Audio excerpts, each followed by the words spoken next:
അമ്മൂട്ടിയെ മോനെ ഒന്ന് ഡ്രസ്സ് മാറ്റാൻ സഹായിക്കണേ.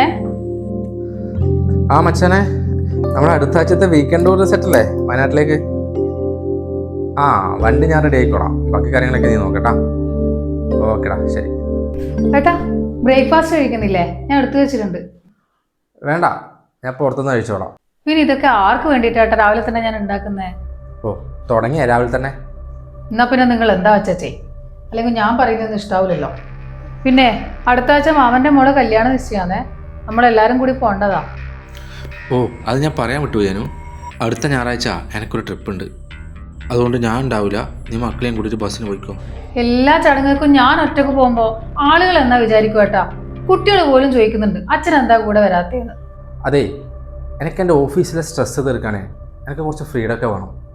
നിന്നെ മതി എപ്പോഴും വീട്ടിൽ കുത്തിയിരിക്കലല്ല എൻ്റെ ജോലി. ഏട്ടാ, ഈ വീട്ടുജോലി എന്ന് പറയുന്നത് ഒരു നിസ്സാര കാര്യമൊന്നുമല്ല. ഒരു ദിവസം രാവിലെ മുതൽ വൈകുന്നേരം വരെ ഇവിടെ നിന്ന് നോക്ക്, അപ്പൊ അറിയാം ഇതിന്റെ ബുദ്ധിമുട്ട് എന്താന്ന്. അതെ, രാവിലെ തന്നെ തർക്കിക്കാനാ നിന്റെ ഭാവം? തർക്കിക്കുന്നല്ല ഏട്ടാ, എംടെക് കാര്യമായി ഞാൻ ഇവിടെ ജോലിക്ക് പോകാണ്ട് നിൽക്കുന്നത് നിങ്ങളെയും മക്കളെയെല്ലാം കാര്യം നോക്കാൻ വേണ്ടിയിട്ടല്ലേ. ഇങ്ങനെയുള്ള വർത്തമാനങ്ങൾ പറയുമ്പോൾ അതൊന്നും ശ്രദ്ധിച്ചാൽ നല്ലതാ. ആരാ നിന്നോട് ജോലിക്ക് പോകണ്ടെന്ന് പറഞ്ഞേ?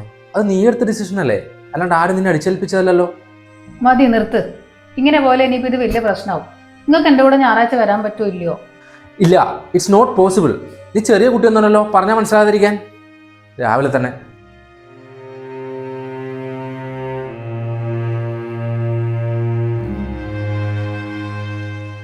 എന്തിനാ എന്റെ മോനോട് വിഷമിച്ചിരിക്കുന്നേ? എന്താ പറ്റിയേ? സ്കൂളില് ഫാദേഴ്സ് ഡേ സെലിബ്രേഷന് എല്ലാവരും അച്ഛന്മാരും വന്നില്ല, എന്റെ അച്ഛൻ മാത്രം വന്നില്ല. എല്ലാവരും അച്ഛന്മാരെ പേരെ കളിക്കും ഫോട്ടോ എടുക്കും എല്ലാം ചെയ്തില്ല. അത് കണ്ടപ്പോ എനിക്ക് സങ്കടമായി. നമ്മൾ ഏറ്റവും മാത്രം നമ്മ എങ്ങനാ?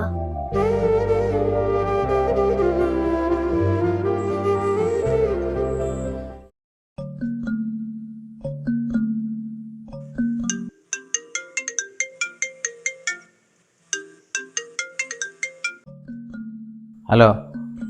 ജോസേട്ടാ. ഒന്നുമില്ലടാ മനു, ഇന്നലെ അനുവിനെ ഹോസ്പിറ്റലാക്കേണ്ടി വന്നു.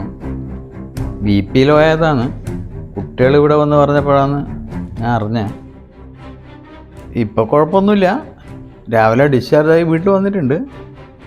നിന്നെ അറിയിക്കണ്ടെന്ന് അവൾ പറഞ്ഞേ. നിങ്ങൾ തമ്മിൽ എന്തെങ്കിലും പ്രശ്നമുണ്ടോ? ഏയ്, അങ്ങനെയൊന്നുമില്ല. നീ എവിടെയാണെങ്കിലും എത്രയും പെട്ടെന്ന് വീട്ടിലേക്ക് എത്തണം. അവൾ അവിടെ തനിച്ചാണ്. ഇപ്പം നിൻ്റെ പ്രസൻസ് അവൾക്ക് ആവശ്യമുണ്ട്. ശരി ജോസേട്ടാ, ഞാൻ എത്താം.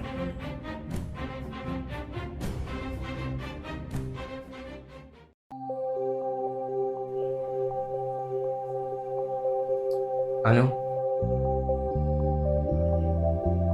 ഇത്രയൊക്കെ ആയിട്ടു നീ എന്താടി എന്നെ അറിയിക്കണ്ടെന്ന് പറഞ്ഞേ? അത് ഏട്ടൻ്റെ ടൂറ് വെറുതെ മുടക്കണ്ടെന്ന് വെച്ചിട്ടാ ഞാൻ അറിയിക്കണ്ടെന്ന് പറഞ്ഞേ. എന്താടി നീ പറയുന്നത്? അങ്ങനെയല്ല ഏട്ടാ. ഏട്ടൻ എപ്പോഴെങ്കിലും നമ്മളെക്കുറിച്ച് ചിന്തിച്ചിട്ടുണ്ടോ? ഒരു വീട് എന്ന് പറയുന്നത് ഈ 4 ചുവര് മാത്രമല്ല, നമ്മളും നമ്മളെ മക്കളൊക്കെ ചേരുന്നത്. അത് ഞങ്ങൾക്കും ആഗ്രഹമുണ്ട് ഏട്ടാ, നിങ്ങളുടെ യാത്ര പോകാനും സന്തോഷിക്കാനും ഒക്കെ. നമ്മളെ മക്കൾ വളരുമല്ലേ, ഈ സമയത്ത് അമ്മേൻ്റെ സ്നേഹം മാത്രം പോരാ, അച്ഛൻ്റെ കരുതലും കൂടി വേണം. പണവും സുഹൃത്തുക്കളൊക്കെ എപ്പോഴും ഉണ്ടാവും. അതിനിടയിൽ സ്വന്തം കുടുംബം കൈവിട്ടു പോരുത്.